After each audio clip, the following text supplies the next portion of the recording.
In this lecture, we'll talk about money. We'll talk about how do we measure money and what are its function in a modern society. So before you go into details, first let's try to define money. So money is the set of assets in an economy that people regularly use to buy goods and services from other people. So money can be anything that can be used to buy goods and services. Now, in modern era, we are more used to using paper bills or coins as money. But in the old days, there are other commodities; those were used as money as well. Anything that other person is willing to accept for the exchange of goods and services can be considered as money. For example, when you barter your video games with your friend, then those video games is part of money. Now let's talk about some of the functions of money. What are the functions that money typically serves? Money typically serves four functions. The first most important function is it's a medium of exchange. Whatever is widely accepted as a method of payment. Now in modern societies, we know paper bills and coins are the most efficient way of carrying out businesses. But there are other ways we also carry out businesses. For example, we use credit cards, we use debit card. Money needs to serve as a store of value, which means that you can keep money so that you can use that money for future purchase of goods and services. For example, if I have a $100 bill, my $100 bill remains $100 even tomorrow, or rather even after 1 year I go to the market, there is a good chance that $100 bill will remain $100 and I will be able to buy goods and services worth $100. Third important function of money is it's a unit of account. That means you should be able to measure goods and services using this money. So when we go to a store and we see, say, a loaf of bread is say $5, what we are trying to say is that one loaf can be measured in terms of dollars, which is the money that we use in the United States, and that's worth $5. So think about the modern life, how easy it is since we can account everything in terms of money, including your tuitions, including your dorm fees, including your cell phone payments. Everything is accounted for in terms of money. Now, one final thing that money needs to play is a standard of deferred payment, which means that money must also be acceptable to make purchases today that will be paid in future. Your loans, you take out the money today and in future you pay back in terms of money, and your bankers are more than happy to accept that as a form of payment, which is important thing because think about a life where suddenly tomorrow money is not accepted, then whole system crashes. So money should also be used as a standard of deferred payment. I'm going to discuss some of the important differences in different kinds of money.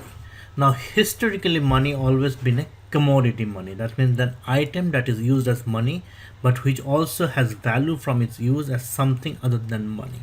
For example, gold.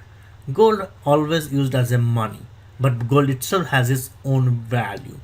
And whether you have a gold coin, you can always melt it down, still it has value as a gold. Similarly, in old days in Africa, especially in northern Africa, people used salt as money. So salt was used as a medium of exchange, but also salt was a good that was useful. Then we entered an era of commodity backed currencies, which means that dollar bills or other currencies which values backed up by gold or another commodity. That was till the 1970s when all the money in this world were backed by a metal which was typically gold. Since 1970s, we entered a new era which is called fiat money. What is fiat money? It has no intrinsic value but is declared by a government with the country's legal tender. So only backing of our money is universal faith and trust that the currency has value and nothing more.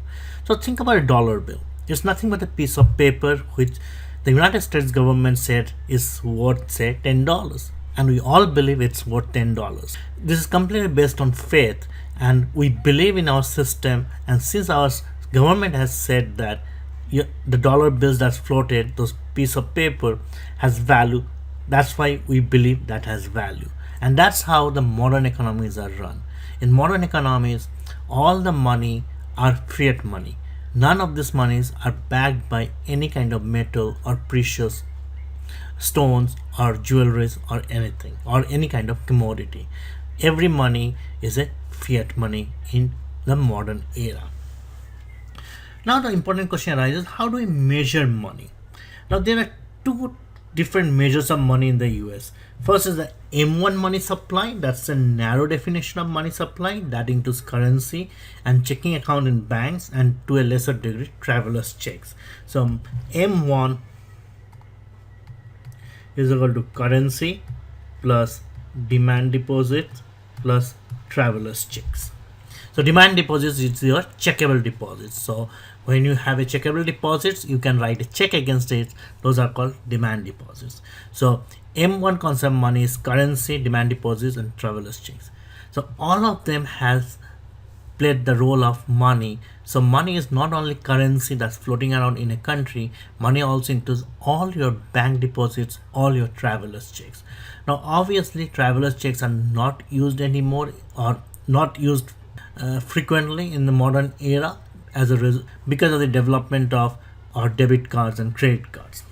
However, still currency and demand deposits remain an important measure of money. There's another measure of money which is M2, which includes all of M1, plus it includes savings deposits, plus it includes money market funds, plus CDs. Now savings deposits are deposits where you put the money and you need to keep in the account for certain period of time. That's why it has less liquidity. Money market funds are funds where basically somebody invests your money for higher returns in bonds or in stock market, and CDs are money that you give to the bank for a certain periods of time. These are broader measure of money. So there are two measures, M1 and M2. So it shows that M1 is within M2. So M2 includes M1, but M1 is the definition of money which we'll be using for this course's purpose.